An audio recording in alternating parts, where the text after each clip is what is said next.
Shalom, my friends, this is Max Joseph, and I'm here because it is the first day of April, which means it is time for the predictions. To give a quick rundown, the predictions will be a video that will be released on the first of every month and will feature my predictions for the upcoming Academy Awards. Each category will feature the maximum number of nominees possible, with an additional few that are the next in line. And then because it's so early in the year, there's no need to do the big snub that should make it, so instead, I'll add an additional few nominees that'll be titled Followed By. And I won't always get into detail about every single pick because then the video would be 9 hours long, so I'll always talk about my pick to win and then some other highlights on the list. So now's the time where I'd normally say that because it's so early, there's a chance that some of these films won't even be released this year. Certain people may go from lead to supporting, original screenplay might be adapted, vice versa, which is still all true. But we are living in a very, very different world than we were on March 1st. So let's talk about the elephant in the room very, very briefly. We have no idea what the is actually gonna happen this year. Because of COVID-19, because so many films have very wisely paused production, moved release dates to something later in the year, and some don't even have a new release date, there's a chance films will go straight to streaming. There's a chance the Academy will do what the Globes did, not require a theatrical release to be considered for the awards. There's a chance no more movies will be released this year. And there is a chance that we won't have the Oscars on time. It may get delayed months and months. It might not happen. We just don't know. But I'm going in with a mindset that there will be movies coming out this year and that we will have the Oscars on February 28th. 2021. But with that, for this month's predictions, movies like Nightmare Alley, The Last Duel, Amsterdam, King Richard, The Prom, and many others will not be included in the predictions, at least until further notice. And that is due to the productions being suspended, shut down, release dates, whatever reason, those won't be included. But I'm going to do my best to say Nightmare Alley would have been included in this if it came out this year. But before I go into my predictions, type your predictions in the comments, make sure you like this video and subscribe to my channel, and ding that little bell to get notified whenever I post new videos. And so, here are my predictions for the 2021 Oscars April edition. Best Picture. I'm gonna stick with my guns for now. Both Five Bloods and Mank are Netflix movies, which may actually give them a boost. If the Academy does decide to follow what the Globes did, allow movies that are released on digital streaming services to be considered for a Globe without having a theatrical release or being screened for voters in a theater or in a screening room, this may finally be the year that Netflix or another streaming platform wins for Best Picture. And Netflix has a lot coming out this year. Not just Five Bloods and Mank, they also have HILLBILLY ELEGY, Blonde, Ma Rainey's Black Bottom, I'm Thinking of Ending Things, The Prom, Midnight Sky, The Life Ahead, so much content. So streaming platforms like Netflix, like Amazon, and even Apple Plus are gonna be big this year if it is just a streaming season. Hopefully it won't be, but it's possible. And of all the movies I just named for Netflix, I think it can be argued that the two biggest titles are directed by Spike and Fincher. Both have Academy Award winners in front and behind the camera and can easily be the frontrunner. And yes, Spike did finally earn his first Oscar for BlacKkKlansman, but his films have never won Best Picture, and I think this could be the year. But the same argument could be made with Fincher. He should have an Oscar by now, and this could be the one to do it, especially since it's about Citizen Kane. We shall see, only time will tell. I'm also not counting out In the Heights. Assuming all these movies are coming out, In the Heights had a release date of June 26th. And if you remember from last month, that was my biggest worry about Lin-Manuel Miranda's Tony-winning musical film adaptation. So now, it has a later release date, so I have a better feeling about it getting nominated. But it also depends on if the Academy goes crazy for West Side Story. Because if it does, West Side might end up winning big. Last time a musical won Best Picture was Chicago at the 75th Academy Awards in 2003. Could this be the year we see a musical get Best Picture? I don't know, it's possible. The other big one I'm still thinking about is Aaron Sorkin's The Trial of the Chicago 7. Sorkin is one of the greatest writers on the planet, in my opinion, and the story is juicy, and the cast is ridiculous, and should make easy work of that SAG Ensemble nomination, which we've learned is a big precursor. Not always accurate, but for sure something to look out for. It has 2 Oscar winners leading the cast. This one is set up for success, and I'm very excited about it. And those are my top 4 picks, but this race is very alive. I don't think there is a clear frontrunner for many reasons. Yes, because it's so early, but more importantly, we just have no idea what's gonna happen. What happens if any of the movies I just mentioned don't come out this year? It's anyone's game. This is such a strange world we're living in, and only time will tell what will happen. Best Director. Not too much movement here as far as your top 5 are concerned. I'm still sticking with Spike for 2 reasons. First, I have it winning Pick. And no, of course, winning one doesn't mean you win the other, but as of now, I think that's the case. And then second, I think Spike will finally get his Oscar for direction. Yes, as I just said, he has one for writing, but the man should have one for direction, if you ask me. You watch a Spike movie, and you know it is a Spike movie. He has instant identity, and there aren't many directors who have that. But almost the exact same argument could be made about Fincher. If I had Mank winning Pick, it would make sense to give him director, and he doesn't even have an Oscar. So it would be nearly the exact same scenario, but I think he may go the Spike kind of route. He's gonna first win for screenplay before he wins for direction.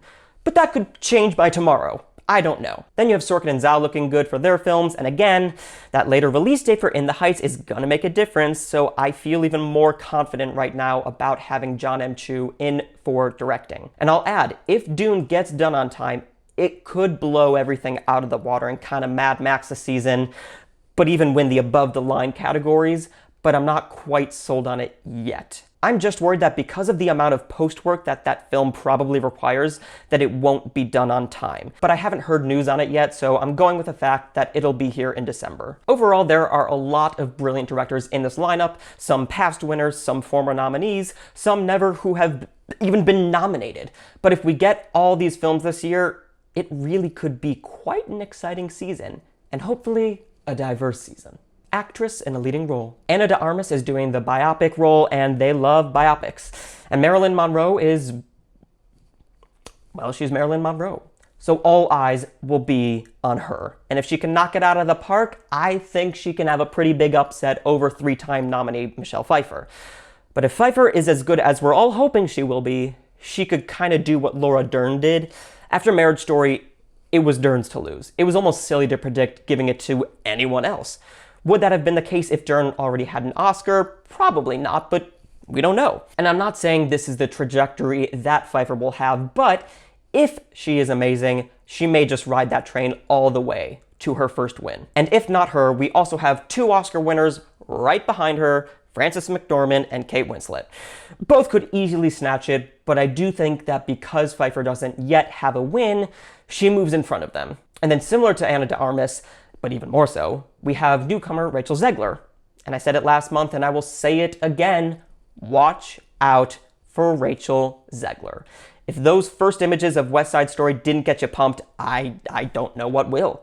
She looks beautiful in those stills, and I cannot wait for the first trailer. West Side has history on its side, and history does tend to repeat itself. Jennifer Hudson also moved up a little bit because Respect now has a later release date, and MGM should have a good time campaigning her. Will she end up winning?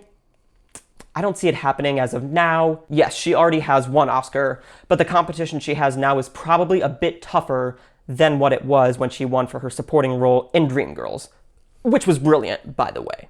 Also, right there is Amy Adams, 6-time nominee, and she is so freaking close, but I don't think that this will be the role that does it. I also believe that Hillbilly LG will probably give most of their campaigning to Glenn Close, but I'll get to that in just a few moments. Actor in a leading role. My top 4 I feel good about. When it comes to that 5th slot, I just keep hopping back and forth between Boseman, who may end up being supporting, Anthony Hopkins, who already received incredible reviews out of Sundance, Phoenix, who just came off his Oscar-winning performance as the Joker, Tom Hanks, because Tom Hanks is Tom Hanks, Ansel Elgort. Y'all might be surprised to see him here, but don't count him out. He is perfect for Tony, and I think he may capture the hearts of many voters. And then someone who has yet to deliver a flaw in his performances, Academy Award nominee Daniel Kaluuya. It's a huge lineup, but my winner is still Bill Murray. We've only seen him once before on the Oscar stage for another Sofia Coppola film, Lost in Translation. So he's teaming up with her again for On the Rocks, and I think that he may find success.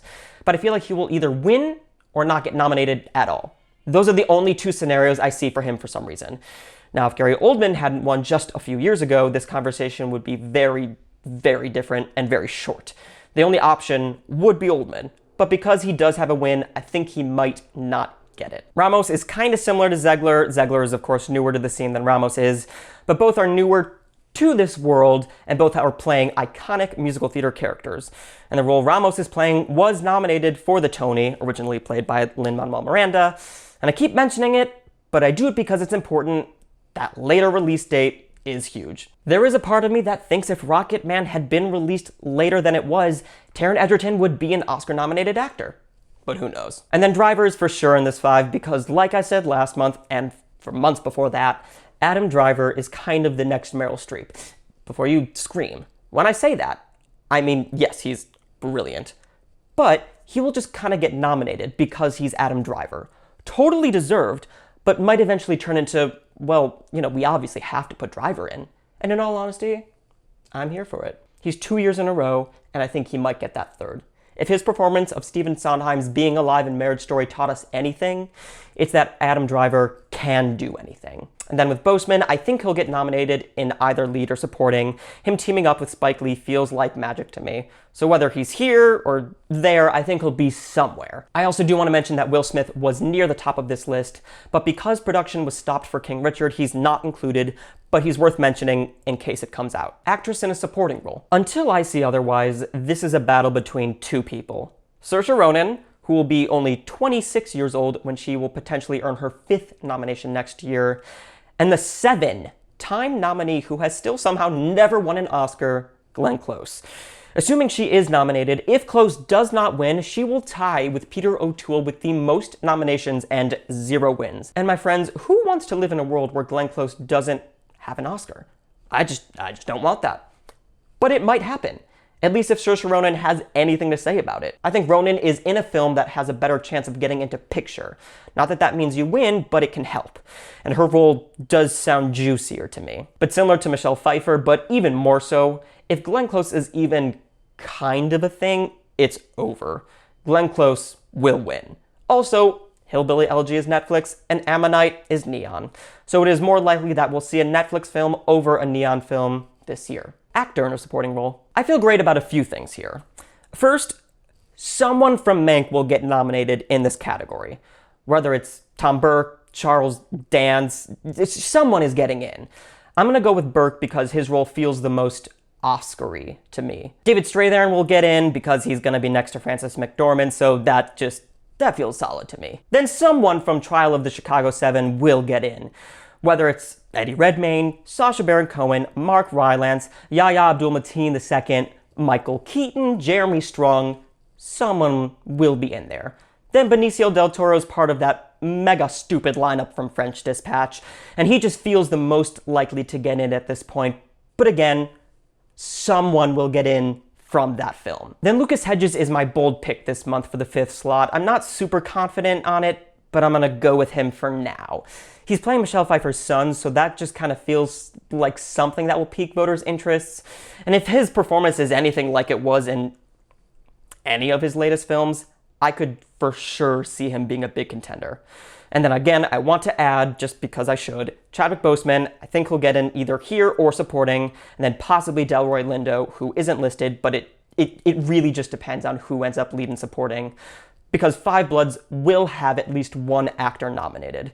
Just not sure where everyone will land. Original screenplay. I am so close to moving French Dispatch into my 5, but because I see Soul making the 5, I have a hard time taking out Fincher, Sorkin, Spike, and Coppola. But that could totally change any day. And here's where it gets interesting, because I have Mank winning screenplay. And it is because I think Mank will win at least one of the following awards: picture, director, screenplay. And because I'm sticking with Five Bloods for pick and director, I'm gonna give Mank this win. It just feels weird not giving it a win in one of the big above-the-line categories. But Spike could also do it. But ahead of Spike right now, I'm actually starting to lean more towards Aaron Sorkin's Trial of the Chicago 7 to surprise us.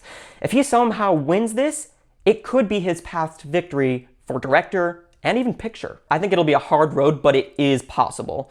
We all remember what happened to The Social Network, and I sometimes wonder whether or not voters will think about that when casting their ballots in less than a year. But Coppola won this exact award in 2004 for Lost in Translation, so she knows how this game works, and she could do it again. And then Pete Docter, he's a big contender, as his scripts have been nominated 4 times, but have yet to win.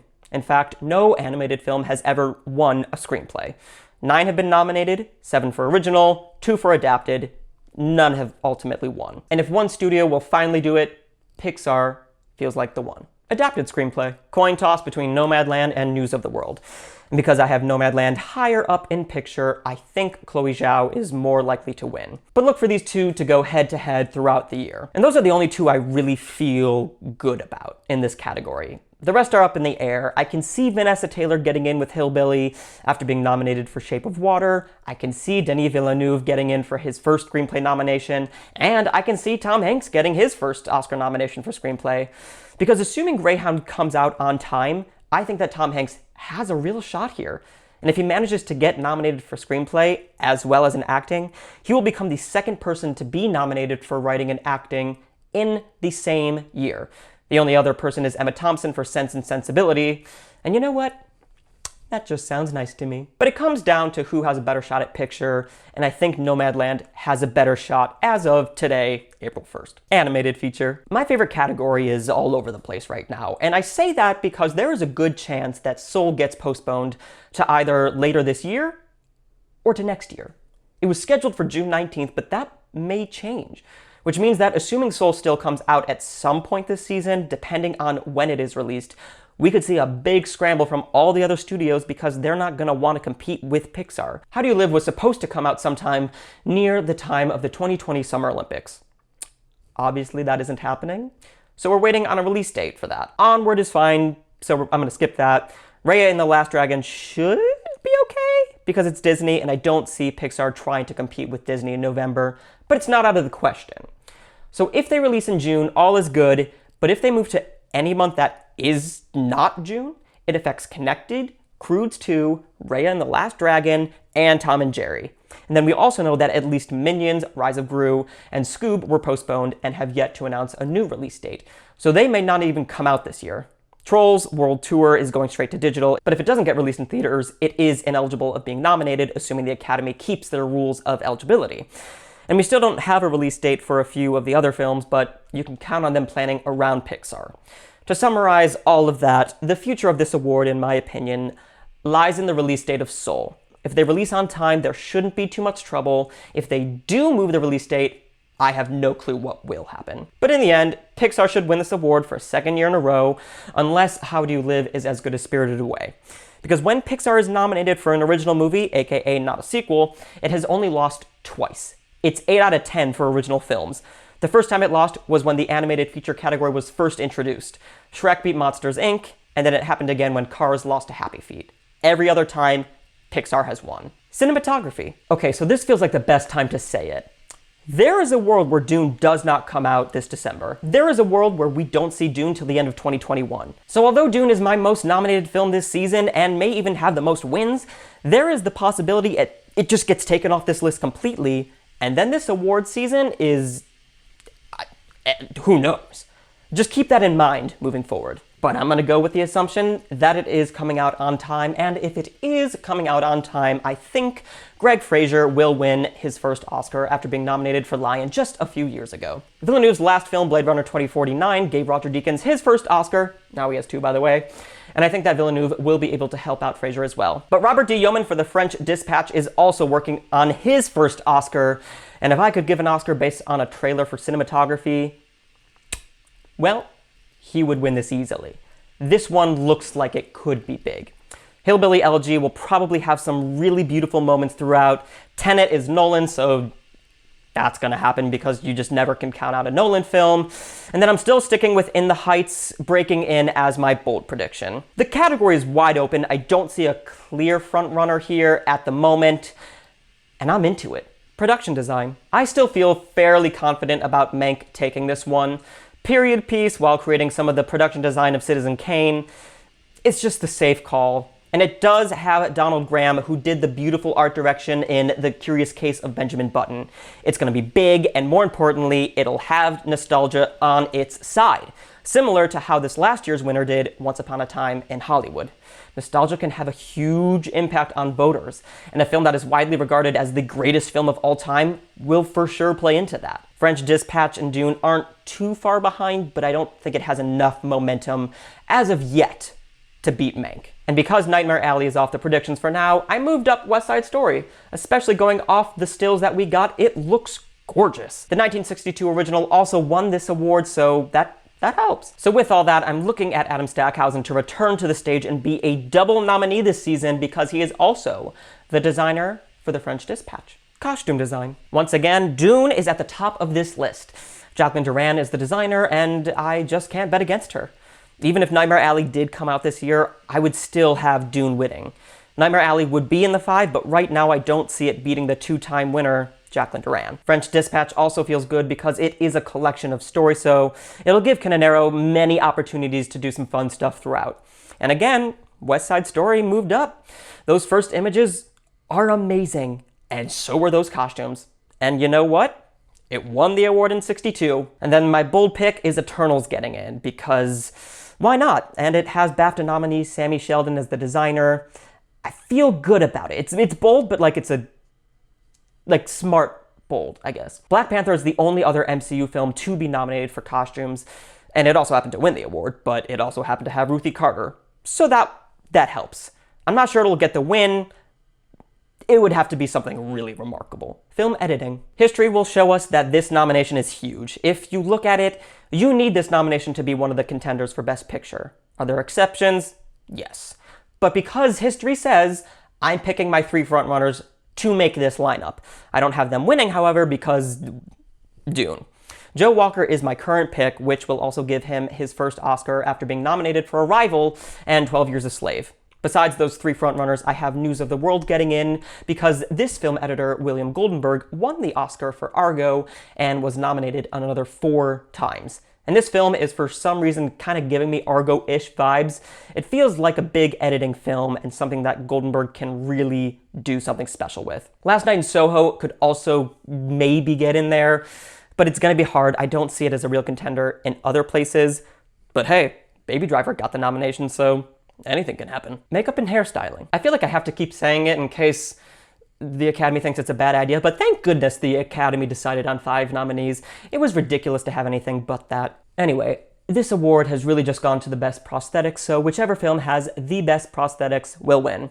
I'd love to see it change to more than that because makeup and hairstyling is more than prosthetics. Yes, it's a big part of it, but it's more than that. So, giving it to Mank because it's an Oscar frontrunner, and I'm assuming Gary Oldman will have some work done on him. The Witches could also be a big one because it has a lot of stars in it, and I think it'll be, shocker to no one, a lot of prosthetics. But the one that keeps moving around for me is Eternals. If it is truly groundbreaking, I think it has a shot at this. Guardians of the Galaxy earned this nomination but didn't win it. I can absolutely see a world where Eternals is groundbreaking and wins this award.